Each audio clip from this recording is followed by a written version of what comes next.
welcome back again to my YouTube channel. Bali, late na ako nagising. Kasi, ano oras ako nagising? Mga mag-11 na ata. Tapos, nagising kasi ako kanina madaling araw, alas 3, tapos hindi na ako nakatulog, alas 6 na ako nakatulog. Tapos tumawag yung mama ko kasi may pinapaayos kasi ako yung West ko nga, pupunta siya sa school ko. Tapos, nagka-problema na naman. So, may kailangan nung ayusin mamaya sa laptop ni Marvin. Iniwan naman ni Marvin dito yung laptop niya para nagagamit ko. Tapos, meron pa akong mga damit dyan. Yan yung nilondry kahapon. Hindi ko na siya natiklop. Kasi pag alis ni Marvin, natulog ako. Tapos, gumising ako. Kumain akong dinner kasabay sila Ate Pam. Tapos, hindi ko na namalayan yung oras. Parang alas 8 ata kami kumain. Tapos natapos kami natin Pam. Makipag-chikahan ako kay Ate Pam hanggang 11. Tapos nag-message ako kay Marvin. Kala daw niya tulog na ako kaya hindi na daw siya nagme-message sa akin. Tapos tumawag ako. Sabi niya patulog na daw. Kasi 11 na nga. Dahil nga ngayon nga yung unang araw niya sa trabaho. Pero orientation naman daw. Tapos nag-send siya sa akin ng parang alarm ng sa kanya ata dumating. Sa akin hindi dumating eh. Na magkakaroon ng snowstorm this week. Baka doon hindi siya makauwi, ganito, ganyan. Kasi nakalagay sa Saskatchewan siya ka Manitoba magkakaroon. Kaya naalala ko, sinend ko kala Ate Maan kasi sila Ate Maan nasa Manitoba pa ngayon. Ang uwi nila bukas pa, alam ko, Tuesday. Tapos ayan na nga, tapos sabi ko kay Bebe, mag-ingat siya. Tapos sabi niya, may snowstorm daw pala ngayong araw. Tapos wala nga siyang pala, nalimutan namin bumili ng pala, guys. Tapos sabi niya, buti na lang daw yung katrabaho niya mayroon mapapahiram ata siya. So ayan, sabi niya update na lang daw niya ako mamaya dahil nandun pa siya sa trabaho niya. So ngayon naman, kakain ako ng aking breakfast saka lunch na anong oras na super late na. Kasi kakaligo ko lang, mag-aalas 2 na, ngayon lang ako lalabas ulit para mag-ayos. May adobo pa ako dyan kasi nagluto ako ng adobo kahapon. Kasi nga babao ni Marvin, may natira pa. 3 piraso lang ata. Kaya kakain na muna ako, guys. Tara, lumabas na tayo at mamaya ako na ito titiklopin. Ayan, guys. Ito na. Ubusin ko muna itong chicken galing sa Costco. Sabi kasi ni Bebe, hindi na daw niya dadalhin. Ako na lang daw kumain. So, may 3 pa yan. Ito yung kakainin ko. Init muna natin, microwave natin.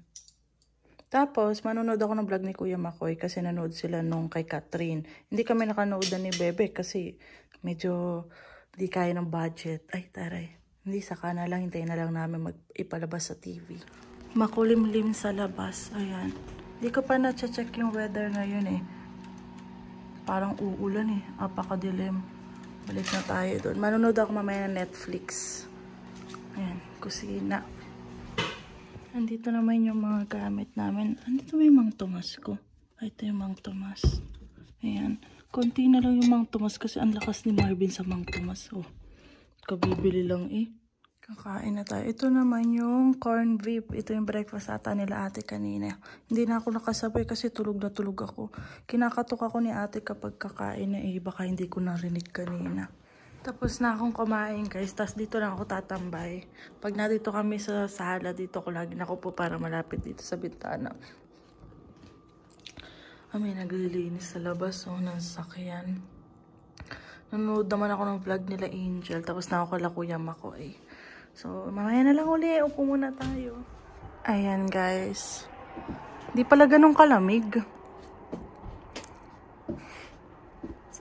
Ito yung aming, maganda dito pag summer maglagay ng upuan tsaka maliit na lamesa. Mga townhouse to, oh. Dikit-dikit yung mga bahay. Sarap siguro tumambay dito kapag pag summer, no? Kakain ka dito, breakfast, tapos dami na pala, halos lahat na pala dito may mga nakatira na kasi puro may sasakyan na eh. Tapos to mga townhouse, puro bago talaga lahat, oh. Pasok na ako. Nanood na uli ako ng vlog. Paputol-putol yung panonood ko ng vlog eh. Paalis ngayon si Ate Pam. Baka mag-grocery siguro siya or punta siya sa school ng anak niya. Ayan na guys, dito na ako sa trabaho. Yan. Hindi na ako nag-video kanina kasi miss na ako talaga. Kaya inuwasan ko na rin. Nakapark na ako dito. Nagulas na. Nakandaan na talaga. May na ulit pa yung tao kayo. Bisa naman biyahe 30 minutes na. Ayun na guys, nakauwi na ako. Ano ba sabi ko kanina yung huli? Nakalimutan ko na eh. Ayun, pagpasok ko sa sa trabaho. Ano na, orientation lang, tapos yun, uwi na naman. Tapos ngayon, orientation lang, mga fila-fila form, ganyan, videos, training videos. Hindi pa tapos. Tapos for the next few days, training ulit, mga certificate, mga forklift, ganyan. Tapos yun, pag-uwi. Ayun, mali yung daan ko. Sobrang dumi ng sasakyan ngayon. Panlirinisin to.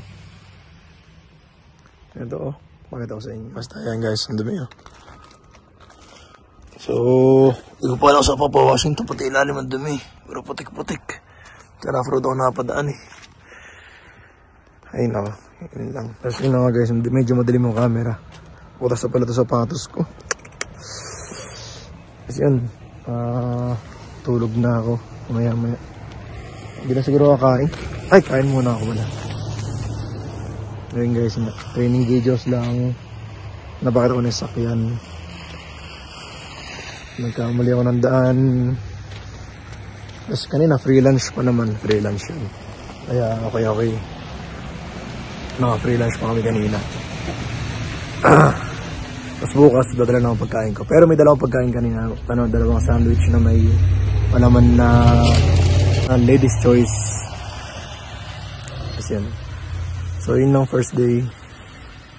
Ngayon, na-experience ko na yung dulas sa daan ba. So, okay naman. Talagang mabagal lang ako. Kasi kapag mabilis, talagang dudulas. All season tire pa kasi ako So, yun guys. Bye-bye. Ayun nga. Labas. Nilipat ko lang yung sasakyan kasi may space pa naman doon sa doon sa tropa ko na pag-parkingan niya. May space pa siya doon. In-adjust lang niya konti doon para kasya pa yun sa akin. Maluwag pa. Kasi buti, in-adjust muna niya bago ako makapasok. Kasi naman siya, 5 siya 5 ang pasok niya. Out of 5. So, may time pa siyang adjust. Kasi yun lang, first day nga. Drive, okay naman. Mag-isno nga sana ngayon, pero baka bukas mag-isno siguro. Tapos, orientation nga lang ngayon. Ano pa ba? Fill out lang ng forms, nood ng videos, training videos, ganyan. Maganda yun, Maganda yung benefits. Kaya tinanggap ko rin kahit malayo. Maganda yung benefits kasi. Kasi hindi ko na sabihin yung mga details pa nung sa trabaho, ganyan. Basta ganun. Importante na nakapasok ang trabaho, ganyan. Safe yung pagdadrive ko. Tapos, yun lang. So yun nga, kanina, fill out forms, free lunch, fries, chicken, tsaka salad yun As yun, mga 1:30, nilibot kami sa sa planta. Hindi namin nalibot lahat. Yun na kasi yung nilibot sa amin ng safety officer namin. Tapos yun, balik ulit sa room.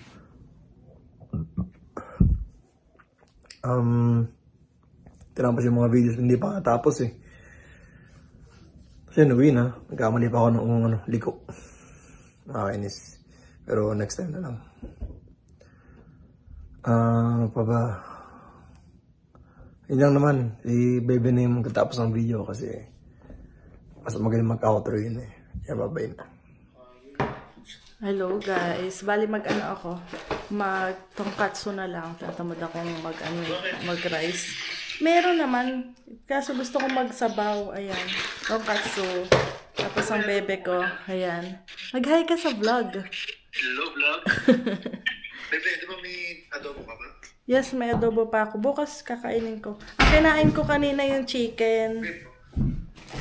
Chicken yung kinain ko kanina. Wala na, malapit na. Mga kagita.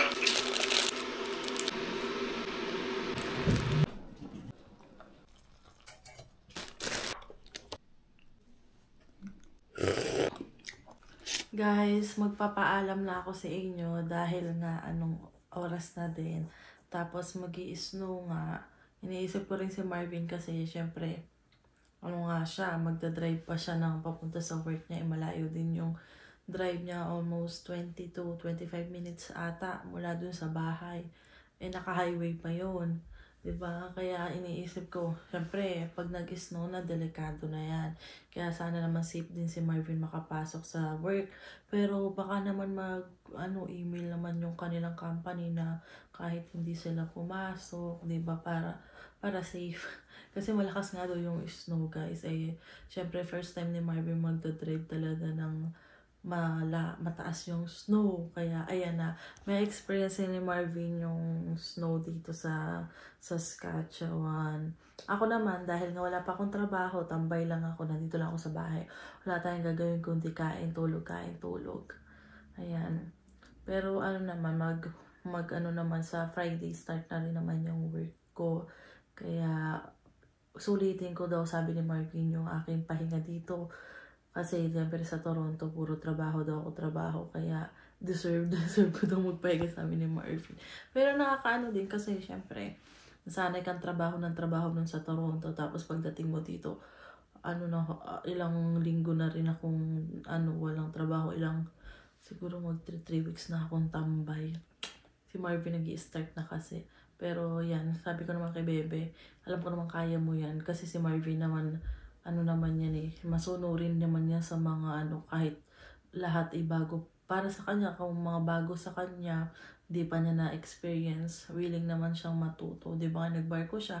Tapos pagdating dito, unang trabaho niya, naging nga siya. Dun sa Five Guys, nagluluto, hindi yan nagluluto, guys. Kaya, kung makita nyo nung vlog ko dati, nung nag-start pa lang kami, ang daming paso ni Marvin. Kaya laging inaano ng mga kakilala namin, ba't ang daming paso ni Marvin? Lagi siya napapasok kasi nga nagluluto ng burger sa Five Guys, saka fries. Tapos, nung naging baker siya, ang dami pa rin paso. Napapaso pa rin siya dun sa niya ng mga donut. Tapos, nung nasa electrical na nga siya, edi bago na naman. Never din naging baker si Marvin. Hindi nga nagluluto eh. Prito-prito lang. Tapos yun, nung nag-electrical na si Marvin, ayan. First time din niya yan. Kasi wala siyang experience pag yung electrical. Sa lang talaga, sa school lang talaga yung alam niya. Tapos ayun, natanggap nga siya. Tinuruan siya, natuto naman siya. Tapos ngayon, panibago na naman. Wala din siyang alam doon sa trabahong pinasok niya. Kaya, yan, aaralin niya. Sabi naman niya, wala naman daw problema sa kanya yung mga aral-aral. Basta makakatulong para sa amin, gagrab niya yan. So, yun. Hanggang dito na lang, guys. Magpapaalam na ako. Don't forget to like and subscribe sa YouTube channel ko. Thank you po sa laging panonood. Bye!